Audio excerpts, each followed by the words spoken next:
आज की चर्चा इमरजेंसी को लेकर होगी। 25 जून आने वाली है और ये जब से केंद्र में मोदी सरकार आई है तब से 25 जून के दिन विशेष विमर्श की एक परंपरा जैसी बन गई, क्योंकि इससे सत्तारूढ़ राजनीतिक पार्टी को बहुत ज़्यादा फ़ायदा होता है। तो उस मकसद से वैसे जहाँ तक इमरजेंसी की यादों की बात है, तो इमरजेंसी में जो पीढ़ी जो उस समय पे जो शैशव अवस्था में थी या उस समय जो पीढ़ी जन्मी थी, वो पीढ़ी तो अब लगभग प्रौढ़ हो चुकी है और नई पीढ़ी को इमरजेंसी के बारे में कुछ पता नहीं। उसके बाद 2 पीढ़ियाँ और आ चुकी, उसे इमरजेंसी के बारे में कुछ पता नहीं है। इमरजेंसी की करुण कथा से वो प्रभावित होने से रहा है, लेकिन फिर भी तो इसलिए उसको दोहराए जाने की कोई प्रासंगिकता नहीं है, लेकिन उसको इसीलिए दोहराया जाता है क्योंकि राजनीतिक रूप से एनकेसमेंट कराए जाने की उसमें बहुत बड़ी गुंजाइश है। अब इमरजेंसी कैसी थी, इस नाते जब इतनी चर्चा होती तो लोगों के मन में उत्सुकता जागती है कि इमरजेंसी में किस तरीके के अत्याचार हुए। क्या वो अत्याचार अंग्रेज़ों के ज़माने में हुए अत्याचारों से भी बहुत ज़्यादा थे? क्या उन अत्याचारों से दुखी होकर कोई बगावत की स्थिति आ गई थी? क्या उन अत्याचारों के कारण लोगों ने ये फैसला ले लिया था कि वो कभी भी कांग्रेस को अब वोट देने की कोशिश नहीं करें, कांग्रेस को सत्ता में लाने की कोशिश नहीं करेंगे? जब इन बिंदुओं पर विचार किया जाता है तो एक तरीके से इस पूरी कहानी पलट जाती है। पहली बात तो ये कि इमरजेंसी तो पूरे देश में लगी थी, तो उत्तर भारत में इमरजेंसी का जिस तरीके का प्रभाव हुआ 1977 के लोकसभा चुनाव में, कांग्रेस को उत्तर प्रदेश में एक भी सीट नहीं मिली, मध्य प्रदेश में केवल 1 सीट पे संतोष करना पड़ा। इस तरह से उत्तरी भारत के जो राज्य थे वहाँ कांग्रेस का सुपड़ा साफ हो गया। लेकिन दूसरी तरफ दक्षिणी भारत के राज्यों में तो कांग्रेस फिर भी बहुमत में रही। तो इमरजेंसी का ये भी एक पहलू है कि अगर इमरजेंसी के से जुड़े दुर्दांत किस्से सही है, तो जितने इमरजेंसी से लोग आक्रांत यहाँ थे, जितने लोग पीड़ित यहाँ, जितने ज़्यादा लोगों ने पीड़ित अपने आप को उत्तर भारत में महसूस किया था, उतनी ही दक्षिण भारत में किया होता। तो ऐसा क्यों नहीं हुआ? अगर इमरजेंसी में इतने ज़्यादा अत्याचार हुए थे तो जैसा कि मैंने पहले कहा कि होना ये चाहिए था कि कई दशकों के लिए कांग्रेस को भूल जाते, लेकिन ऐसा तो नहीं हुआ। 2.5 साल बाद ही नए चुनाव हुए और नए चुनाव में कांग्रेस बहुत भारी बहुमत से सत्ता में वापस आ गई। इंदिरा गांधी फिर भारी बहुमत से सत्ता में वापस आ गई। तो इतनी जल्दी लोगों के जो घाव थे वो कैसे पुर गए? क्या इमरजेंसी के जो वृतांत हैं वो कुछ बढ़ा चढ़ा के पेश किए गए थे? क्या जो सहायोग के सामने जो इमरजेंसी के अत्याचारों की जांच के लिए जो सहायोग बनाया गया था और सहायोग की गवाहियों का जो आकाशवाणी पे प्रसारण होता था, लंबी कार्रवाइयाँ चल रही थी, लोग कहीं ये महसूस कर रहे थे कि उन्होंने तो इमरजेंसी का इतना भयानक स्वरूप नहीं देखा जितना ये सरकारी माध्यम चित्रित कर रहे। सहयोग के माध्यम से जितना ये पेश करने की कोशिश की जा रही, उतनी भयानकता तो थी नहीं। उन्हें सरकार के दावे में, सत्ता पक्ष के दावे में और सच्चाई में कुछ ये समझ में आया कि कुछ इसमें बड़ा अंतर है और इसीलिए उनका बहुत जल्दी ही जनता पार्टी से मोहभंग हो गया और इंदिरा गांधी के प्रति उनकी एक बड़ी सहानुभूति हो गई। आज जब हम इमरजेंसी के बारे में विचार करते हैं तो इन प्रश्नों के बारे में भी विचार करना चाहिए कि इंदिरा गांधी के पास सत्ता भी नहीं थी 1980 में जब चुनाव हो रहे थे, कि नहीं सत्ता का दुरुपयोग करके उन्होंने इतना बड़ा बहुमत प्राप्त कर लिया हो। लोगों ने स्वतः स्फूर्त होकर उनको वोट दिया। तो 2.5 साल में भी अगर ज़्यादा अत्याचार हुए होते, अगर इतने गलत काम ये हुए होते, तो 2.5 साल में तो घाव पुरजाने वाले नहीं थे।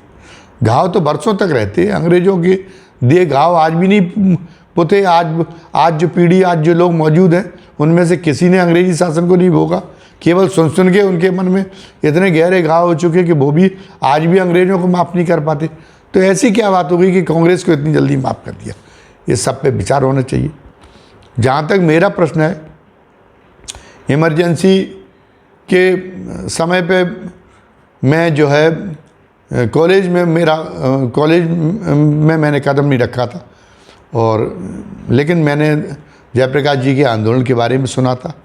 मैं उस समय मध्य प्रदेश के भिंड शहर में मेरी पढ़ाई चल रही थी और वहाँ पर जयप्रकाश जी की उस दिनों सभा भी हुई थी। उनकी आवाज़ बड़ी ललचती हुई थी, बुढ़ापे की थकी हुई आवाज़ में कोई आकर्षण नहीं था। लोग बहुत ज़्यादा देर तक युवा बहुत इकट्ठे हुए थे उनको सुनने के लिए, क्योंकि युवाओं में वास्तव में जयप्रकाश जी के नाम का एक जयप्रकाश जी के नाम पर उनकी एक अपील पर युवाओं में एक जुड़ने की बड़ी भावना थी। बड़ी शिद्दत के साथ जयप्रकाश जी का नाम युवाओं को खींचता था, क्रांतिकारी उनके अंदर भावनाएं प्रज्वलित करता था। लेकिन जब उनके भाषण होते तो एक तरह से निराशा जैसी महसूस होती थी, क्योंकि भाषण में उनकी वो ओजस्विता नहीं रह गई थी। उनके उम्र का उसका प्रभाव था, भाषण बड़ा फीका रहा था, लेकिन इसके बावजूद भी युवाओं में जो उनके प्रति समर्पण था उसमें कोई कमी नहीं आई थी। इमरजेंसी लगी। इमरजेंसी की जो अत्याचार की कथाएं तो हमने दास्तानें बहुत सुनी है, लेकिन इमरजेंसी का एक नए किस्म का किस्सा हम आपको सुनाते कि इमरजेंसी कुछ लोगों के लिए वरदान भी बनी। और शायद इसीलिए ये था कि लोगों को बहुत जल्दी ये लगने लगा कि वो इस मामले में बड़ी दुविधा है कि इमरजेंसी को गलत माना जाए या सही माना जाए। किस्सा ये था कि एक भिंड में एक अखबार का एक हॉकर था, रामेश्वर सिंह गामा। बुजुर्ग सज्जन थे, ज़िंदगी में कभी चप्पल नहीं पहनी थी। उनमें एक हुनर था कि बहुत ज़ोर ज़ोर से चीख के अखबार को बेचते थे वो। और जो अखबार में खबर नहीं होती थी उस खबर का भी वो बेधड़क ढंग से वो भी बता देते थे। लोग उनसे शिकायत नहीं करते थे, अखबार खरीद लेते थे, बाद में पन्ने पलटते थे, वो खबर नहीं मिलती थी, लेकिन लोग शिकायत नहीं करते थे, क्योंकि लोगों को मज़ा आता था कि वो किस तरीके से सरकार के विरुद्ध दहाड़ते हैं, कैसे वो अधिकारियों के विरुद्ध दहाड़ते हैं, बहुत मज़ा आता था। वहाँ का जो कलेक्टर था भिंड का, वो उसका परिवार उनसे बहुत परेशान था। कलेक्टर साहब जब दफ्तर चले आते थे तो वो कॉलोनी में पहुँचते थे, रामेश्वर सिंह जी गामा, और वहाँ पर वो ऐसे आवाज़ लगाते थे कि कलेक्टर साहब की जो पत्नी थी वो भयभीत हो जाती थी।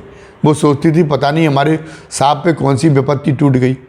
वो अगर फ़ोन नहीं मिलता था, उन्होंने तो हेलो प्लीज़ वाले फ़ोन थे, फ़ोन नहीं मिलता था तो वो संदेश बाग भेजती थी, और संदेश बाग वो चपरासी जाता था, वो पता करके आता था। पता चलता था कि नहीं, कलेक्टर साहब तो सही सलामत है, कहीं कोई ऐसा दंगा कोई फसाद कलेक्ट्रेट में नहीं हो रहा है जिसकी चिंता की जाए। उसके बाद बड़ी झल्लाहट होती थी, कलेक्टर साहब को भी बड़ी झल्लाहट होती थी कि ये मेरी पत्नी का पूरा दिन खराब कर देता। उनकी पत्नी भी बहुत झल्लाती थी और वो यही कहती थी कि जब मौका मिले इससे बदला लेना, ये बहुत बदमाश है ये अखबार वाला। इमरजेंसी लगी। अब बात तो उस अखबार वाले को ठिकाने लगाने की थी। उसका कोई, वो सरकार की आलोचना करता था, लेकिन उसका कोई किसी राजनीतिक पार्टी से कोई सरोकार नहीं था कि वो कोई दलगत कांग्रेस से उसका विरोध हो, ऐसी बात नहीं थी। उसका मौका लगता था तो लोग बताते कि जब जनसंघ की सरकार रही तो वो जनसंघ के खिलाफ भी नारे लगाता रहा था, तो कोई ऐसी बात तो नहीं थी। जनसंघ का भी मौका लगता था, वो राजमाता विजयाराजे सिंधिया की भी, जो जनसंघ की बहुत बड़ी नेता थी, उनके खिलाफ भी आवाज़ लगा देता था। लेकिन कलेक्टर साहब चूँकि परेशान थे, इसलिए इमरजेंसी की घोषणा होती अगले दिन कलेक्टर साहब ने उसको गिरफ्तार करवा लिया। गिरफ्तारी के बाद में राजनीतिक बंदी के तौर पे चूँकि उसको रखा गया, तो ये कहते हैं कि इतना अत्याचार होता था, लेकिन वास्तविकता ये थी कि राजनीतिक बंदी की सारी सहूलियतें रामेश्वर सिंह जी गामा को प्राप्त होती थी। जीवन में उन्होंने कभी घी नहीं पाया था। जिस आदमी ने चप्पल ही ना पहनी हो, घी क्या खाएगा? लेकिन राजनीतिक बंदी के नाते उनको घी प्रतिदिन स्वीकृत था, इतने ग्राम घी मिलेगा। उस घी को वो जमा कराते रहते थे और इमरजेंसी बाद में वो घी को बेच लेते थे, उससे अपनी कुछ नकदी बना लेते थे। इमरजेंसी के दौरान पता चला कि वो जेल में उनका चेकअप होता था नियमित रूप से। जेल में चेकअप में पता चला कि उनको एक गंभीर बीमारी है, कैंसर का अंदेशा था। उनकी सामर्थ्य नहीं थी कि अगर वो जेल के बाहर होते तो अपने खर्चे पे वो इलाज करा लेते, लेकिन चूँकि वो राजनीतिक बंदी थे, सरकार की अभिरक्षा में थे, इसलिए सरकार ने ईमानदारी के साथ उनका इलाज कराया, उनके इलाज का खर्चा हटाया, उनका महंगा इलाज हुआ, लेकिन वो चंगे हो गए। तो इमरजेंसी उनके लिए बड़ी वरदान बनी। दूसरा ये कि उनका जो घी से जो पैसा जमा हुआ, उस पैसे का सदुपयोग बाद में उन्हें जनता पार्टी की सरकार ने सारे राजनीतिक बंदियों को, सारे इमरजेंसी बंदियों को 25-25 हज़ार रुपये का जो कर्जा है वो बिना ब्याज के दिया था, कोई अपना धंधा चलाने के लिए, ताकि इमरजेंसी के दौरान जेल में बंद रहने की वजह से जो उनकी गृहस्थी बिगड़ गई उसको वो संभाल सकें।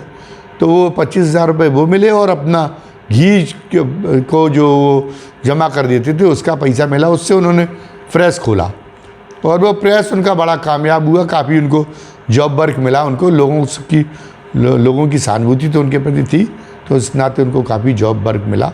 और जब तक मैं भिंड से चला हूँ तब तक मैंने देखा कि उनके 1-2 मकान हो गए थे खुद के अपने निजी, और वो अच्छी खासी ज़िंदगी गुजर करने लगे थे। तो इमरजेंसी ऐसे लोगों के लिए वरदान भी हुई, इसको मैं क्या कहूँ। इमरजेंसी का एक और रोचक प्रसंग है जो अनछुआ है, जिसकी भी चर्चा होनी चाहिए।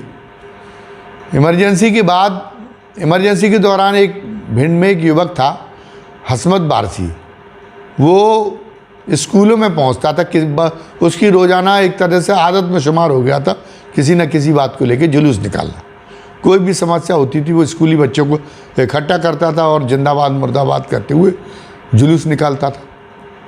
तो प्रशासन उससे भी बड़ा परेशान था। इमरजेंसी लगी, उसको भी गिरफ्तार किया गया और उसको भी एक बीमारी निकल आई, उसके भी इलाज का प्रयास किया गया, लेकिन वो बच नहीं सका। इमरजेंसी के दौरान ही जेल में रहते हुए उसकी मौत हो गई। अब इमरजेंसी के बाद चुनाव हुए, तख्ता पलट हो गया देश में, कांग्रेस की सरकार चली गई, जनता पार्टी की सरकार आई। जनता पार्टी की जब सरकार आई तो जनता पार्टी में 4 घटक शामिल हुए थे, लेकिन वो मन से एक नहीं थे। वैसे तो पूरी उन घटकों को मिला के socialist party, Congress for democracy और लोक दल और जो है ये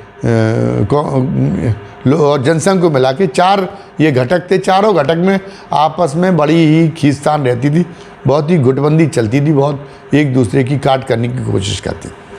अब ये आया कि जनता पार्टी का एक राष्ट्रीय अधिवेशन होना चाहिए, उसकी स्थापना तो हो गई है, तो ये चारों घटक आपस में घुल मिल सके।